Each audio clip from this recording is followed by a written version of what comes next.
لَإِن شَكَرْتُمْ لَأَزِيدَنَّكُمْ، یہ مردوں عورتوں دونوں کے لیے ہے، لیکن خاص طور پہ عورتوں کے لیے۔ تو صحابہ نے پوچھا یا رسول اللہ وہ عورتیں کیوں کثرت سے جہنم کی آگ میں جلیں گی؟ فرمایا یکفرنا، اتنی بات کی ہے، یکفرنا، کیونکہ وہ ناشکری کرتی ہیں۔ اگر شکر گزار عورت بن جائے، میرا اللہ وعدہ کرتا ہے کہ اللہ اس گھر میں رحمتیں نازل کرے گا، برکتیں نازل کرے گا، راحت چین سکون سے اس گھر کو مالا مال کر دے گا۔ اللہ کے رسول بتا رہے ہیں اگر تم کسی عورت کے ساتھ ساری زندگی بھی خیر کرتے رہو اور ایک بات اس کی نہ مانو تو وہ یہ کہے گی کہ میں نے تو اس سے کبھی خیر دیکھی ہی نہیں ہے۔ تو ایک ہی بات ہے، مستورات کے لیے ایک ہی بات ہے، زبان سے شکر کے علاوہ کچھ نہ نکالیں۔ ناشکری کا وبال گھروں پہ آتے ہوئے اپنی آنکھوں سے دیکھا ہے، سب کچھ کے ہوتے ہوئے سب کچھ چھنتے ہوئے دیکھا ہے۔ مال و دولت سے گھر نہیں بنتے، ہیرے چاندی سونے سے گھر نہیں بنتے، بڑی بڑی گاڑیوں سے گھر نہیں بنتے۔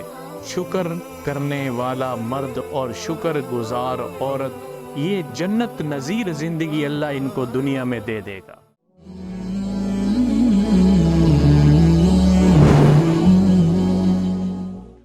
السلام علیکم ورحمۃ اللہ وبرکاتہ۔ ہم نے پچھلی ویڈیو میں خاوند کے، مردوں کے کرنے کے کچھ کام، گھر کو سنبھالنے کے کام، وہ آپ کے سامنے بیان کیے تھے۔ آج ایک چیز میں عورتوں کے لیے بتاتا ہوں، ایک کام کر لیں، زندگی میں ایک سبق سیکھ لیں، خوشیوں کے انبار اللہ لگا دے گا، رحمتوں اور برکتوں کے اللہ دروازے کھول دے گا۔ نہ دنیا میں کسی چیز کی کمی ہوگی اور نہ آخرت میں کبھی کسی چیز کی کمی ہوگی۔ میرا اللہ دنیا بھی کھولے گا اور آخرت بھی کھولے گا، اور وہ ایک چیز ہے لَإِن شَكَرْتُمْ لَأَزِيدَنَّكُمْ، یہ مردوں عورتوں دونوں کے لیے ہے، لیکن خاص طور پہ عورتوں کے لیے۔ لَإِن شَكَرْتُمْ لَأَزِيدَنَّكُمْ، اگر تحقیق تم شکر ادا کرتے رہو گے، اللہ تمہاری نعمتوں کو بڑھاتا رہے گا۔ وَلَئِن كَفَرْتُمْ، اور اگر تم کفران نعمت کرو گے، إِنَّ عَذَابِي لَشَدِيد، تو پھر میرے اللہ نے کفران نعمت پر پکڑ رکھی ہے۔ ہمارے گھروں کے ماحول شکر گزاری سے اللہ خوبصورت بنا دے گا۔ رسول اللہ صلی اللہ تعالیٰ علیہ وسلم کی ایک حدیث ہے، ابن عباس رضی اللہ تعالیٰ عنہما روایت کرتے ہیں، وہ فرماتے ہیں اللہ کے نبی نے فرمایا کہ میں نے جب مجھے معراج پر لے جایا گیا، میں نے جنت کی سیر کی، میں نے جہنم مجھے دکھائی گئی، تو میں نے اکثر النساء اہل النار، میں نے عورتوں کو کثرت سے جہنم کی آگ میں جلتے ہوئے دیکھا۔ تو صحابہ نے پوچھا یا رسول اللہ وہ عورتیں کیوں کثرت سے جہنم کی آگ میں جلیں گی؟ فرمایا یکفرنا، اتنی بات کی ہے، یکفرنا، کیونکہ وہ ناشکری کرتی ہیں۔ تو صحابہ کیا سمجھے؟ ایکفرنا باللہ، کیا وہ اللہ کی ناشکری کرتی ہیں؟ اللہ اکبر، اللہ اکبر۔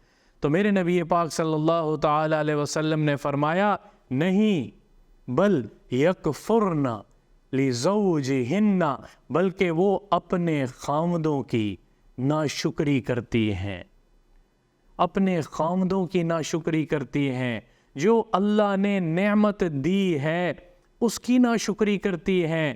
اگر شکر گزار عورت بن جائے تو گھر کی راحت چین سکون کو میرا اللہ وعدہ کرتا ہے کہ اللہ اس گھر میں رحمتیں نازل کرے گا، برکتیں نازل کرے گا، راحت چین سکون سے اس گھر کو مالا مال کر دے گا۔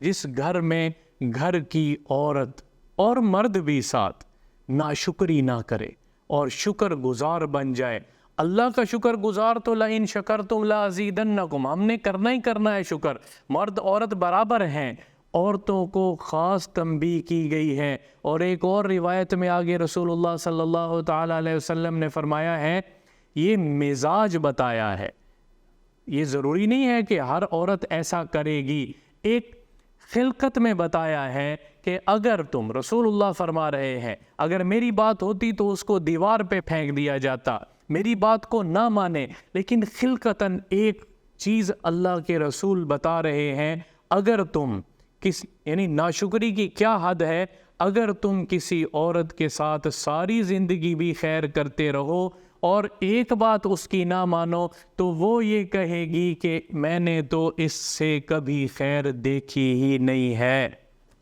تو یہ عورتوں کے لیے کوئی وعید نہیں ہے، یہ تنبیہ ہے، ترغیب ہے، بڑا آسان اسلام ہے خواتین کے لیے۔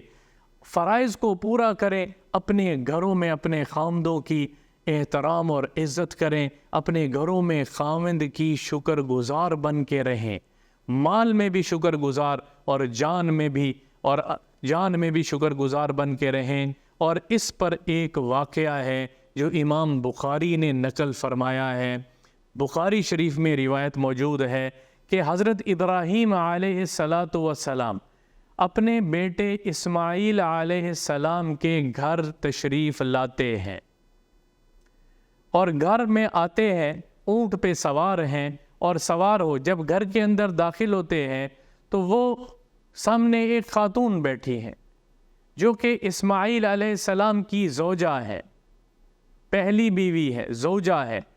تو ان سے پوچھتے ہیں، انہوں نے دیکھا نہیں ہے، وہ جانتی نہیں ہے کہ یہ بڑے میاں بزرگ کون ہیں، ان سے وہ پوچھتے ہیں کہ تمہارا خاوند کہاں گیا ہوا ہے، تمہارا خاوند کہاں ہے؟ تو وہ کہتی ہے باہر شکار کرنے کے لیے گیا ہوا ہے، کھانے پینے کے لیے کچھ لینے کے لیے گیا ہے۔ تو ابراہیم علیہ السلام نے ایک امتحاناً ایک سوال لیا ہے، جو روایت میں پہلے بتا چکا ہوں کتنی مضبوط ہے۔ پوچھا کہ کیسی گزر بسر کیسا ہے تمہارا؟ تو شکت الیہ، شکایت کی اپنے خاوند کی، ہمارے پاس تو گھر میں کچھ ہی نہیں ہے، کھانے کے لیے بھی کچھ نہیں ہوتا، اور تنگی ہے، تنگ دستی ہے، ہمارے پاس تو کچھ نہیں ہے، اور شکایت پیش کی۔ تو ابراہیم علیہ السلام نے کہا جب تمہارا خاوند گھر واپس آئے تو اس کو سلام کہنا، فقرئی علیہ السلام، اس کو سلام پیش کرنا میرا، اور میرا ایک پیغام دینا، قولی ان یغیر عتبۃ بابہ، اس کو کہنا کہ اپنے گھر کی چوکھٹ بدل لے۔ اس خاتون کو تو یہ بات سمجھ میں نہیں آئی، کچھ ٹائم پہ وہ چلے گئے، ابراہیم علیہ السلام چلے گئے۔ تھوڑی دیر بعد وہ حضرت اسماعیل علیہ السلام گھر آئے، انہوں نے دیکھا، آثار سے یوں لگا جیسے کوئی آیا تھا، پوچھا گھر میں کوئی آیا تھا؟ تو بتانے لگی ہاں ایک بزرگ آئے تھے، بڑے میاں تھے۔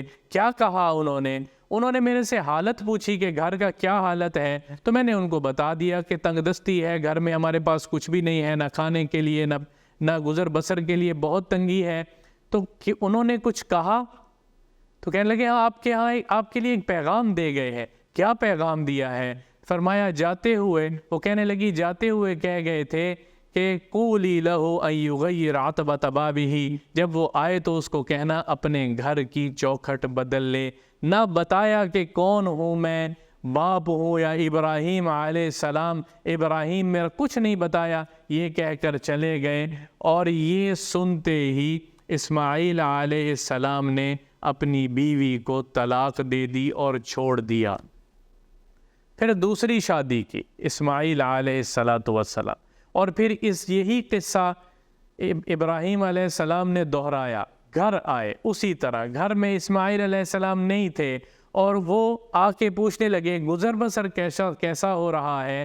تو اب جو بیوی تھی اس نے کہا الحمدللہ، بہت میرے رب کا کرم ہے۔ میں نے کہا کھانے پینے کیسا جا رہا ہے؟ کہنے لگی کھانے کے لیے پینے کے لیے پانی ہے، اور کھانے کے لیے کھجور مل جاتی ہے، اور کبھی کبھی اللہ گوشت بھی کھلا دیتا ہے، لیکن میرے رب کا شکر ہے کہ بہت اچھا گزر بسر ہے، کوئی شکایت نہیں کی۔